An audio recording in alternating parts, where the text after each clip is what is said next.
I like salt. Do you? It's good. Yeah. Yep. Not necessarily always good for you. And small quantities. Yeah, It's well, yummy. depends on your amount and what you're doing, Yeah. like in my story with the Gatorade from the previous podcast. Hey, Mr. Sams, you kind of lied to us a little while ago. I'm sorry. Yeah, I know. You What were I telling do? us that when you put an acid and a base together, that it's completely neutral. Yeah, well. Yeah, so that wasn't exactly true. No. So what we want to get at today is we want to explain that. Yeah. For lack of a better term. It's Right. kind of a little more complex than we've alluded to, so this is kind of an advanced topic. But Right. hey, salts can have a pH. Mm-hmm. Huh? Salts? Some salts. Now, what's a salt mean? Not all. A Let's salt review is that. an ionic compound. Remember, salt equals ionic Right. compound. Now, some do and some don't. Yes. So, like your typical table salt, NaCl, sodium chloride, pH 7. pH 7 does not have a pH. But some salts can. All right. Now, how do we know that? Salts that contain the components of a weak acid or a weak base have a pH. Yes, they do. Other than 7. Yep.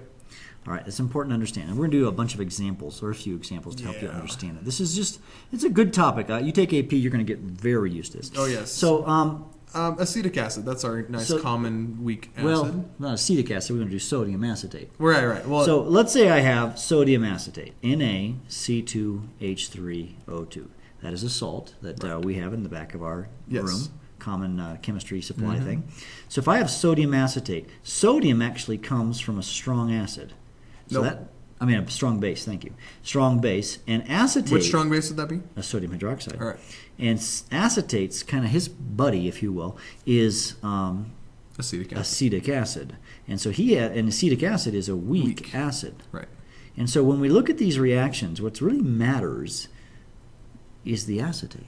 Right, because it is a cousin of a weak thing. Yes. Whereas the sodium is a cousin of a strong And thing. remember, there's something we said earlier, that strong bases and strong acids have weak bonds. And weak acids and weak bases have strong bonds. And so this is kind of this is because of that. So what's going to happen is, so let's react this, and typically we need to react it with water. So I'm going to write sodium acetate, NaC2H3O2. I'm going to react that with water. Now for water, it's probably best to write it as HOH. Remember? All right. And what's that going to make?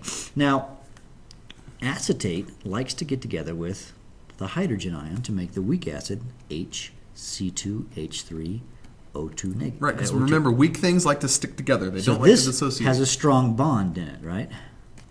And then the OH is going to get together with with the sodium. It's going to make NaOH. Now, however, this is a strong base. And what that's going to do, because strong bases we learned in earlier podcasts, split apart. They split apart. So it's actually incorrect to write this like this. You would write this as Na positive plus OH negative, because he completely dissociates. Yep.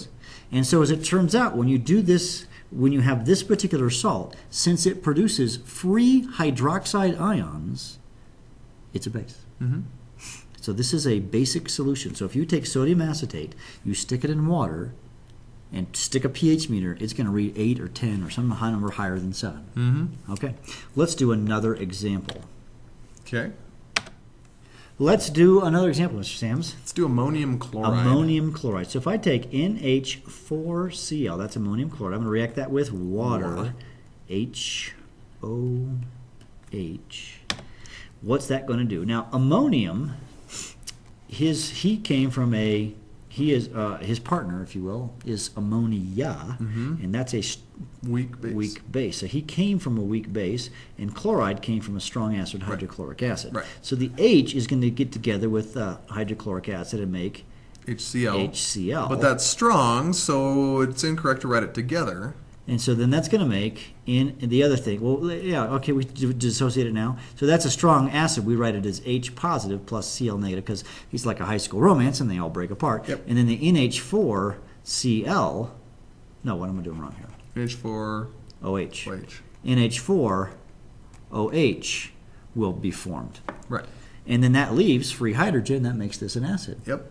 And so this substance, if you take ammonium chloride, you drop that in a water. It's a solid, by the way, so you have to put it in water. But when you put it in water, it reacts and it makes free hydrogen, so it would be an acidic, pH 5 or something like that.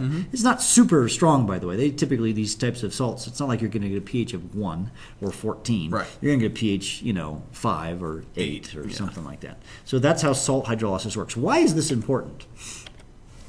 Well, this is why the pH at the end point is not equal to 7. So remember when we did this graph a little bit ago? Yeah. You saw this graph. This is a little different, but a same graph. Right. Now, in this particular one, the end point is at pH 7, I think. No, it's not. No, I'm calling it. Okay, a little bit higher. Okay.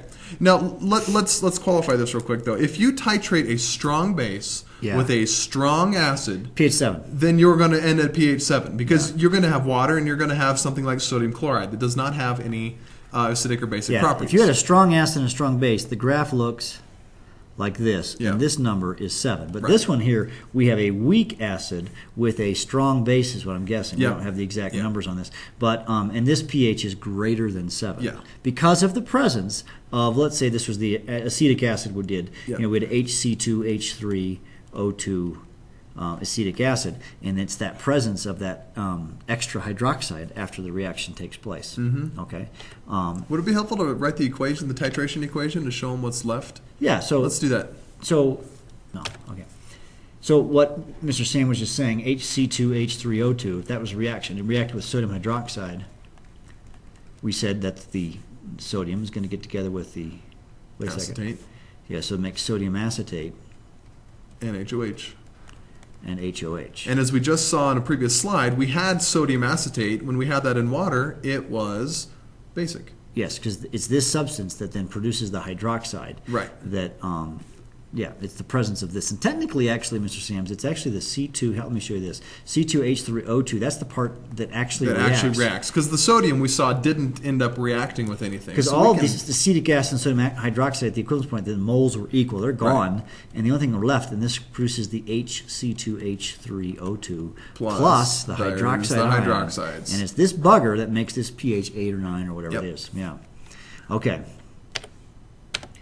Conversely, you can also add a base to an acid. So if I were to have, this is the example here, if I take ammonium, ammonia. Ammonia, yeah. If I take ammonia, this with this reaction, you should sketch this, by the way, and then write down the reactions. Ammonia, and I react it with HCl, that's going to make ammonium chloride plus chloride. It'll dissociate. Yeah. Now, the key chemical here is the ammonium. And if I take the ammonium and react that with water, it's going to make ammonia plus, there's something kind of new we need to talk about, H3O positive. This is actually the same thing as H positive.